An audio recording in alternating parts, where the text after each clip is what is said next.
I was just thinking, 71 years ago, a young man at the age of 24 was kneeling beside a muddy pond praying. Perhaps he'd even been praying all night long. Now, towards the east, it was the dawning of a new day. That young man's name was William Marion Branham, and as a new day was dawning that morning in 1933, so was a new day dawning for all of God's people, for God had sent his messenger among us. Just as Jesus came and walked with his followers along the shores of the Galilee 2,000 years ago, we too have walked with God in our day. He equipped a man, a human vessel, with a gift that would demonstrate the presence of Jesus Christ among us, just as he promised in the book of Malachi. William Branham lived such a life of simplicity, mainly here in this little river city of Jeffersonville, Indiana. He built and pastored a humble little tabernacle while ignoring fame and fortune which could have easily have been his with the unique ministry that God had given to him. But his sole purpose in life was to preach and live the word of Jesus Christ before his generation. My name is Joseph Branham, and this is my brother Billy Paul Branham. Today we would like to invite you to come with us as we tour the city that has seen the footsteps of this prophet, a place where God marched again in human flesh across the face of this generation in a man named William Branham.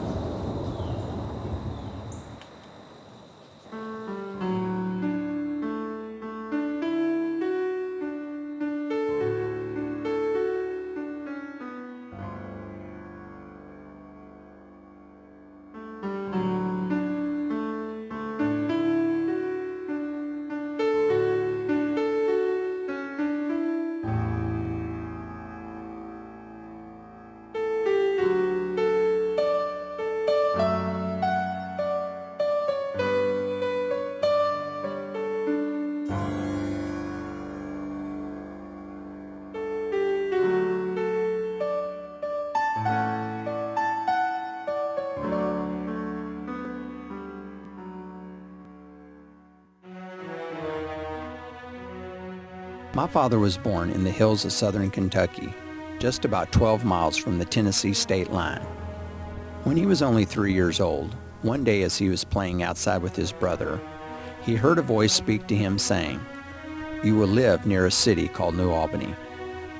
The following year, he and his family left Kentucky and moved north to Jeffersonville, Indiana, just 3 miles east of New Albany. Both cities are located on the north bank of the Ohio River, and between them is a landmark that is known as the Falls of the Ohio.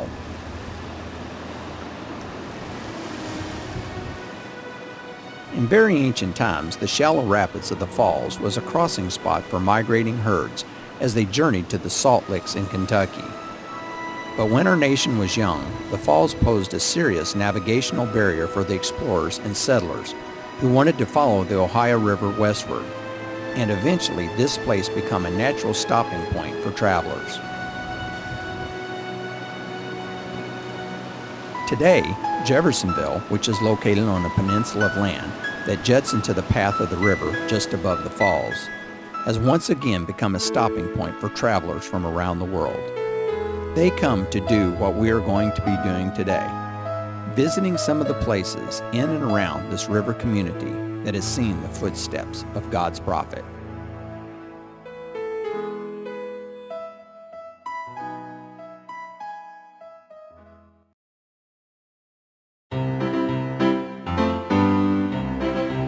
As a child, one of my dad's favorite treats was to be able to make an occasional visit to this local candy store here in downtown Jeffersonville, where for just 2 cents he would buy a bag of Mr. Schimpff's delicious cinnamon Red Hots. Today, the Schimpff family is still making these Red Hots, using the same recipe and even some of the same big copper kettles that were used some 90 years ago.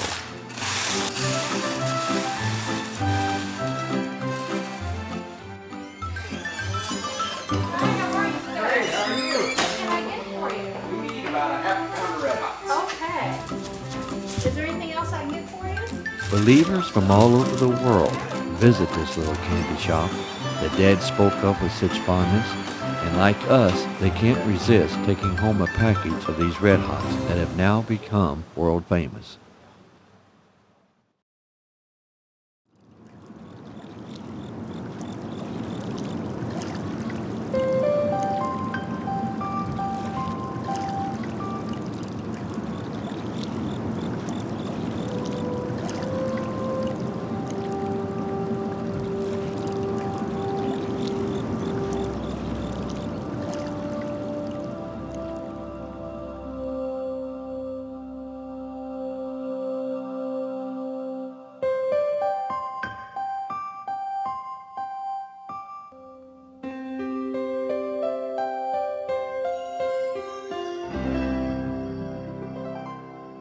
If I were asked to name some of the most notable milestones of William Branham's life, I believe the phenomenal event that took place at this very spot here would certainly top the list.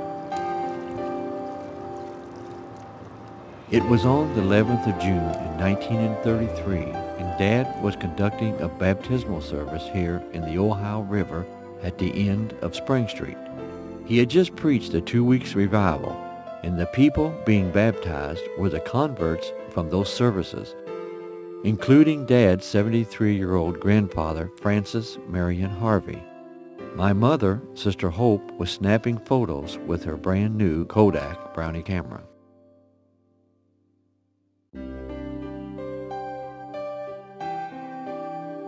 And as the 17th candidate for baptism walked out to where Dad was standing, in about 3 foot of water, suddenly a light that looked like a star appeared and hung over the place where he was baptizing. In an area of about 15 feet square, it suddenly began to churn, and a voice spoke, saying, "As John the Baptist was sent to forerun the first coming of Christ, you will forerun his second coming."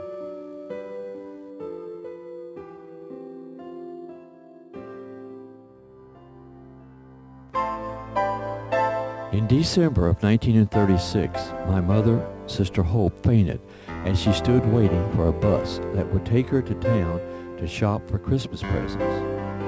That night, here in this house, as Dad prayed, he saw a black sheet come down before him. Then he saw a flood rise in the streets of Jeffersonville, and an angel measured 22 feet of water at the corner of Spring and Court.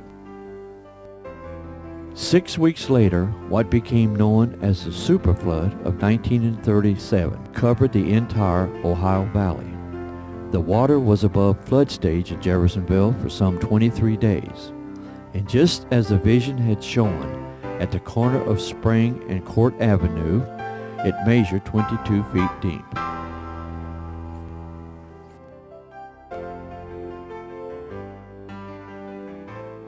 Mother was hospitalized with pneumonia, and Dad had spent every day in his small boat assisting the rescue teams that patrolled the flooded areas, looking for survivors and bringing them to safety.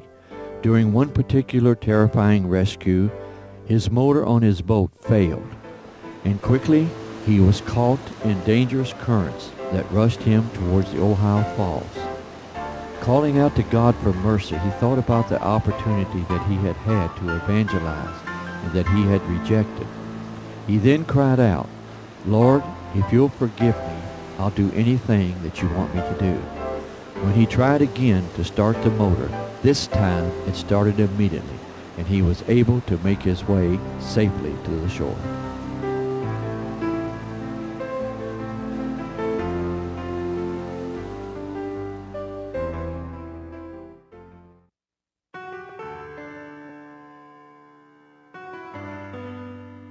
Mother's long bout with pneumonia severely had weakened her lungs, and within a few months, tuberculosis had invaded her body. She died at 11:10 p.m. on Wednesday, July the 21st, at the Clark County Memorial Hospital. She was just 24 years old. Her funeral was on that Saturday, July the 24th. On that same day, my sister Sharon Rose suddenly went into spasms and was hospitalized. Dad hurried to the hospital following Mother's funeral, But as he prayed for his baby Sharon, once again a black sheet seemed to fall upon his eyes. And on Monday, July the 26th, just 5 days after Mother's death, Sharon Rose died of tubercular meningitis. The next day, the grave was opened, and Sharon Rose's casket was placed on top of Mother's. She would have been 9 months old on that day.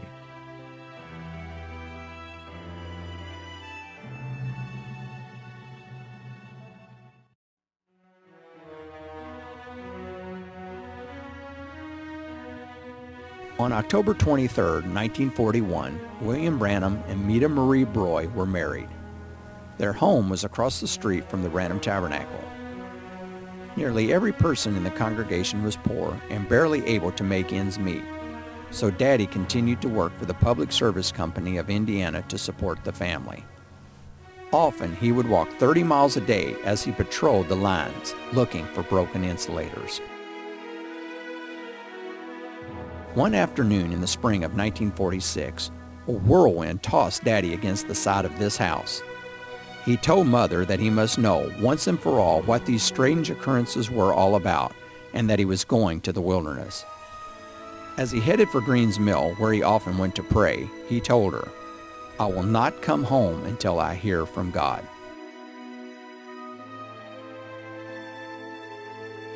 He spent the night in a tiny cabin that was located in the same area as the well-hidden cave that he had found as a boy when he trapped and fished in this wilderness area to help feed his family. As Daddy cried out to God, it was about 11 o'clock that night when an angel appeared in the room. Shining through a knothole, a lantern or something was way in the wilderness. And I thought somebody's coming up. The light was on the floor, spread greater and greater. I heard of somebody walking. When it did, it was a man. He was barefooted. He had hair to his shoulders. He had on a robe. And I scared me to death. He said, "Don't fear. I'm sent from the presence of the Lord God to tell you it's your peculiar life. Don't try to get from these things. That is your calling. God will be sending you to different places all over the world to pray for the sick. And if you get the people to believe and be sincere, nothing will stand before the prayer."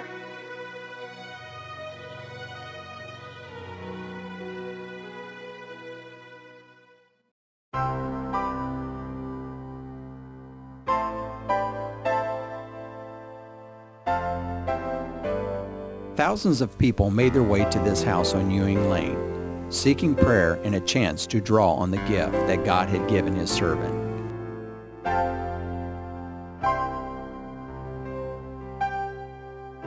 With the beautiful stone accents and the deep green shutters that stood out against the white siding, the 1,300 square foot home looked like a palace to Mom and Dad. We moved in on their 7th anniversary, October the 23rd, 1948. It was through this curved stone entrance that the Mother Possum came in 1955. She limped up the driveway, which is not paved at the time, and laid down near the front of the house, waiting to be prayed for. I have lived here with my family since Mother went to be with the Lord in 1981.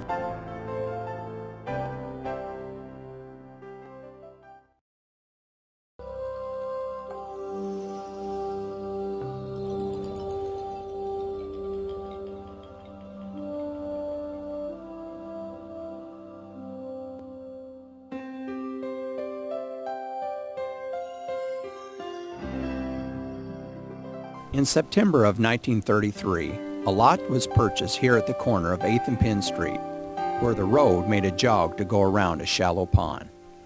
It was a pretty spot where lilies would sometimes push their way up through the mud and turn the area into a garden. Daddy liked to come here to pray, and when the time came, it was the place that God told him to build his church. The church was initially called the Pentecostal Tabernacle, but later it became known as the Branham Tabernacle. It has been remodeled several times, and a major expansion was completed in 1963, adding 150 seats to the sanctuary. But the same bell that rang out on that Sunday morning 71 years ago, calling the believers to service, is still being faithfully rung today.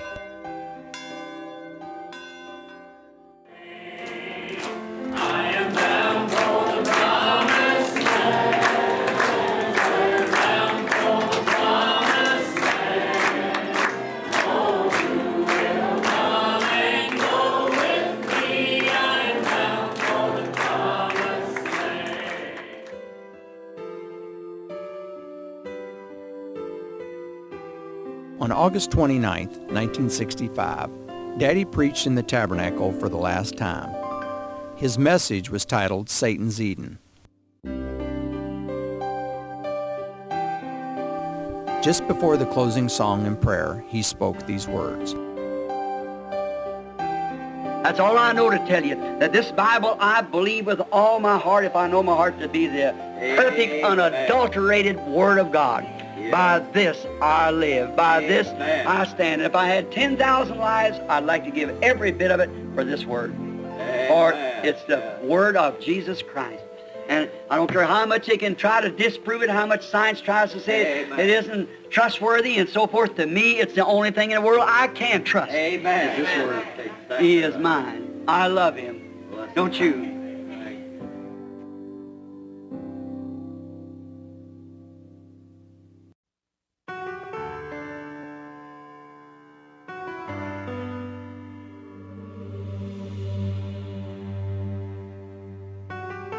When the family had to make the decision regarding a burial site for Dad, a plot in Eastern Cemetery was chosen, primarily because it is just 1 block from the Tabernacle.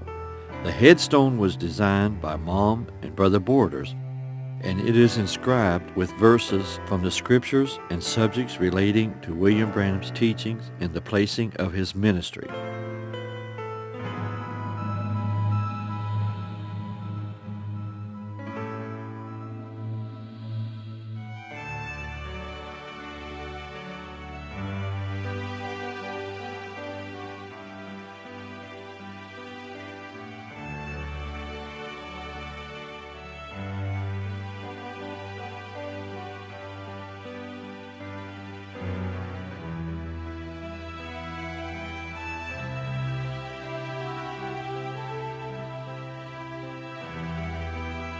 Mother was laid to rest beside Daddy in May of 1981.